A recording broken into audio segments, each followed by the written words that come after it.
Bine v-am găsit, dragilor, din Zodia Rac, oriunde v-ați afla. Bine ați venit tuturor la o nouă lectură generală pentru perioada cuprinsă între 11 august și 17 august inclusiv, așa că toți cei care aveți Soarele, Luna, Venus, Ascendentul sau oricare alt aspect astral important pentru voi din harta voastră natală și care are legătură cu Zodia Rac, atunci această lectură este de asemenea și pentru voi. Desigur, nu uitați, dragii mei, voi aveți liberul arbitru, voi în urma deciziilor și alegerilor făcute vă construiți propriul viitor. Este o lectură generală, așa că vă rog din suflet să luați decât ceea ce rezonează cu voi, restul lăsați-le să zboare în univers, pentru că sigur sunt pentru alte energii care într-o mai mică sau mai mare măsură au o legătură cu Zodia Rac.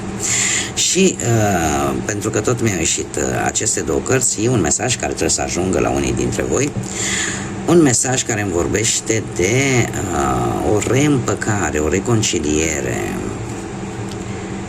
și în felul ăsta parcă te eliberezi de ceva anume. Te eliberezi de niște inamici declarați, dar și de alți inamici nedeclarați, care stau în umbră. Așa că mie mi-apare mai bine zis, cred că aș zice că în felul ăsta îți vei regăsi un pic echilibru și vei dobândi acea capacitate, poate un pic mai mare, de a te adapta la noi situații, la noi locuri, la noi persoane, și în felul ăsta vei evita un conflict care nu te-ar avantaja, da? Acum să continuăm și să vedem cu ce energie intrați voi în această săptămână cuprinsă între 11 și 17 august. Care este energia, dragilor mei, din Rac, sau cu legături importante cu această zodie a Racului.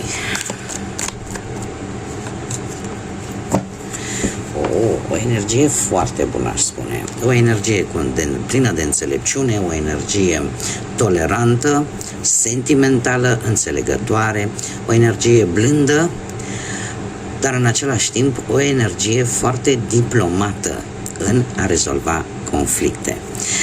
De asemenea, am numărul 69 sau 15 sau numărul 6, care poate să vă spună sau nu ceva. E vorba de asemenea de o restituire, e vorba de, pentru unii dintre voi, de a regăsi sau a redobândi anumite obiecte furate sau a descoperi persoanele responsabile de o anumită situație. Dar toate acestea le veți face cu diplomație, cu înțelegere, cu blândețe și cu, aș zice, destul de multă calmitate. Veți reuși să vă mențineți calmul. Haideți să vedem mai departe, să o luăm așa pe capitole, pe planuri și să vedem ce vine pentru dragii mei din Rac sau cu legături puternice cu această zodie pe planul profesional, financiar sau sentimental. Și să vedem.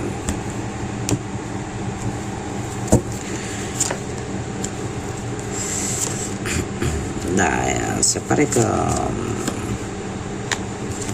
dragilor, dragi, voi veți afla, legat de muncă sau legat de o anumită situație profesională, veți afla anumite lucruri de la persoane mai tinere, poate ca voi, sau care au un comportament așa un pic infantil. Anumite informații care la un moment dat ar fi putut fi folosite împotriva voastră.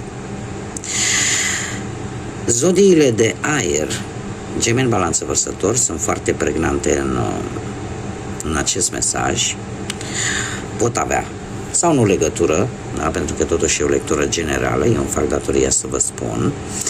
Cert este că există niște discuții, vor exista niște discuții legate de poate anumite documente, poate legate de un nou job sau legate de anumite conflicte, nu foarte conflicte mari, conflicte destul de ușoare, poate de anumite bârfe, anumite informații, cum am mai spus, care, aflate la momentul corect, se pare că cumva nu vă vor mai putea face atât de mult rău. Există un schimb de mesaje, există nu știu, poate mail-uri, există, cum am mai spus, poate să existe și o cerere de alte documente pentru un nou job, să vi se tot ceară tot felul de documente, lucru care, la un moment dat, către sfârșitul săptămânii cu acest 2 de spade, vă va pune un pic în dificultate. Da? Există o anumită teamă de consecințe și ce poate să se întâmple, dar la un moment dat va exista un pic de blocaj. De ce? Pentru că voi veți aștepta un răspuns. Eu vă spun, dacă totul este corect, va ieși bine. Dacă vorbim de documente, dacă vorbim de o situație pur și simplu de la locul de muncă și teama asta de anumite consecințe, o să vedeți că voi o să cereți să aveți o înțelegere, voi o să acționați destul de diplomat, așa cum bine am văzut încă din energia pe care ați avut-o, da? Veți acționa destul de diplomat în așa fel încât ceea ce voi aveți de ales, responsabilitatea voastră de a vă decide, cumva o veți manevra, ca să zic așa, din punct de vedere mental, o veți manevra foarte bine. Da? Foarte bine. Adică veți fi foarte, nu vă veți lăsa influențați de sentimente, de ce simțiți, de emoții, nu. Veți fi foarte pragmatici, rațional și veți merge foarte mult pe logică. Și lucrurile în felul ăsta se va ajunge într-un final la o înțelegere. Pe plan financiar. Pe plan financiar avem aici posibil cei care aveți copii. Cei care aveți copii să vă tot ceară, nu știu dacă în zodii de foc, berbec, leu, săgetător, sau persoane, cum am mai spus, care să aibă un comportament mai infantil în ceea ce privește banii, să nu aibă acea, cum să zic eu, acea maturitate de ce înseamnă banul, cum se câștigă, cum se cheltuie, la ce poate să te ajute, ceva de genul ăsta. Există într-adevăr aici o mică tensiune, un mic conflict relaționat cu bănuții. Bănuții care la un moment dat îți vei da seama că sunt un pic la limită și poate chiar să nu poți plăti chiar ce ai tu de plătit în această săptămână. De ce? Pentru că se duc poate pe anumite cumpărături, anumite alte cheltuieli care într-un fel sau altul să aibă legătură cu această energie tânără sau cu o energie care să aibă această atitudine un pic infantilă, da? Imatură. Acest 4 de cupe îmi spune că pe partea asta banilor șanse să faci bănuți sunt, trebuie să fiți doar atenți și să vă gândiți că nu tot ce zboară se și mănâncă, iar în afară de acest lucru apare într-adevăr o ușoară, aș zice, întristare și parcă ai senzația aia că niciodată nu se va schimba nimic. Ceea ce nu este adevărat. Lucrurile se pot schimba. Fiți mai atenți. Îmi cer scuze. Fiți mai atenți pentru că chiar dacă pe de-o parte există și tentația asta, lasă că mă descurcă, uite, mai am și pe aia, totuși nu trebuie să lăsați până se epuizează toate resursele financiare. Da? Cumva ceva aici trebuie să luați în calcul, sau o schimbare, să luați o atitudine, poate chiar să puneți și anumite limite și în afară de acest lucru fiți atenți la ce se întâmplă în jurul vostru pentru că șanse să faceți bănuți există.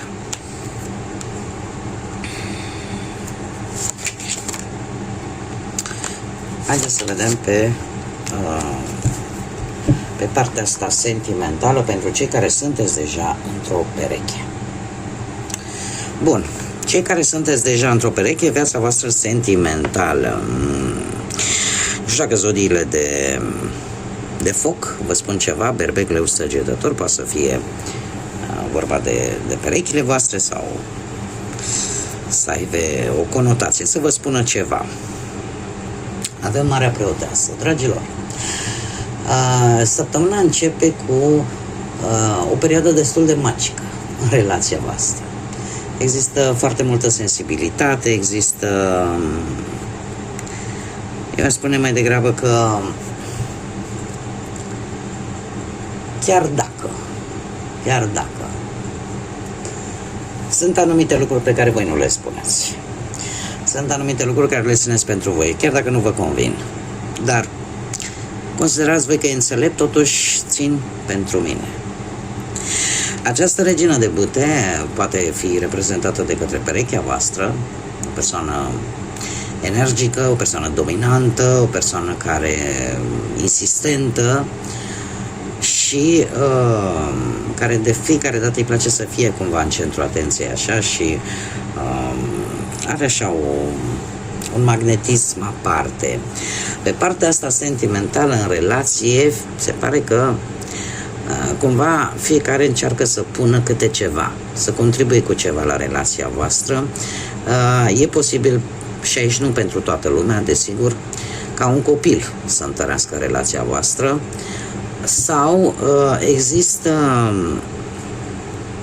există o anumită energie, mai mult aș spune feminină, care într-un fel sau altul să aibă o contribuție, să zic așa. Da? Sau adică poate să fie benefică pentru relație, că e o mamă, că e o soacră, că e o prietenă, vreo soră, vreo cumnată, în special pe parte feminină, accentuez. Iar acest 6 de monede îmi spune că există armonie, există compasiune în perechea voastră și există foarte mult echilibru.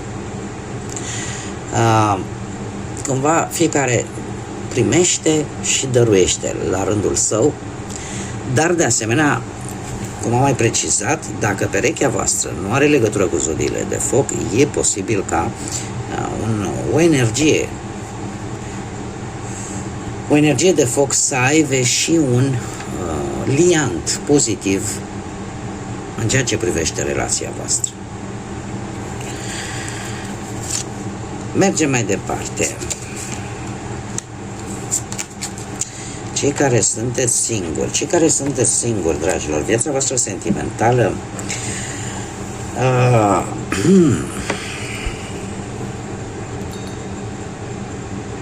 viața voastră sentimentală se pare că a cam exagerat, ca să zic așa. De ce? Avem un as de bâte care mie îmi spune că există o atracție fizică foarte intensă, aproape iminentă, vis-a-vis de cineva care vă epuizează, dragilor, și vă va epuiza și în săptămâna următoare și vă va pune un pic în dilemă. Sunteți foarte atrași de către o energie, atât de atrași încât unii dintre voi, practic, vă puteți simți ca și cum ați fi bolnavi, ca și cum nu mai aveți energie. Acest 4 de spade mie îmi spune că cumva simți nevoia de odihnă, practic, sau simți nevoia de a vedea, dom'le, sunt pe drumul cel bun sau nu sunt, sau poate pur și simplu există un consum atât de mare de energie, de gânduri, de așteptări, încât mare atenție că puteți avea parte chiar de o problemă medicală. Știu că o să vi se pară un pic ciudat. Condonez, mă îmbolnăvesc, dacă îmi place de nu știu de cutărică sunt, mai ales că voi sunteți și o zodie de apă, voi, prin natura voastră, simpatizați foarte ușor cu alții, dar în același timp sunteți foarte sensibili și foarte vulnerabili. Da, vă apărați ceea ce este al vostru, mai ales dacă e vorba, nu știu, de persoane foarte dragi vouă, dar în același timp sunteți și foarte vulnerabili și foarte sensibili. Chiar dacă voi încercați să nu arătați slăbiciune. Iar lucrul ăsta s-ar putea să vă coste, chiar din punct de vedere al sănătății. Să aveți așa o perioadă în care să vă simțiți lipsiți de energie sau acum nu ne referim la nu știu ce boală cronică sau acută, nu. Pur și simplu o stare de slăbiciune. O stare de slăbiciune care poate să aibă sau nu legătură, mare atenție, chiar și cu sistemul reproducător. Sistemul reproducător sau poate și sistemul nervos. Așa, ca o mică paranteză.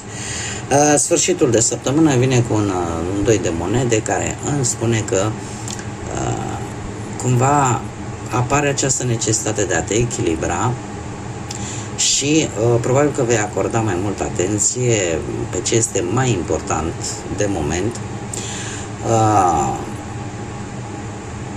E posibil să apară o schimbare care să-ți ceară să te adaptezi, e posibil să apară anumite opreliști, anumite obstacole care să te preocupe, dar asta nu înseamnă că tu nu ai capacitatea să le și rezolvi.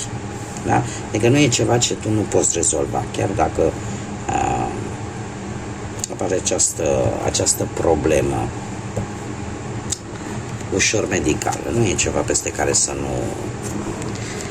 nu treci. Haideți să mergem mai departe și să vedem un mesaj pentru dragii mei din RAC în perioada 11-17 august. Un mesaj, te rog. Și o avem pe Phoenix și avem numărul 9. Numărul 9 care ne vorbește despre cum vine asta fericiți până la adânci bătrâneți. Dragii mei, este un moment în care, chiar dacă vă pare oarecum imposibil, totuși aveți posibilitatea, aveți, cum să spun eu, certitudinea de a găsi, sau mai bine zis, de a transforma propriile voastre principii sau propriul mod de a gândi, de a vedea lucrurile.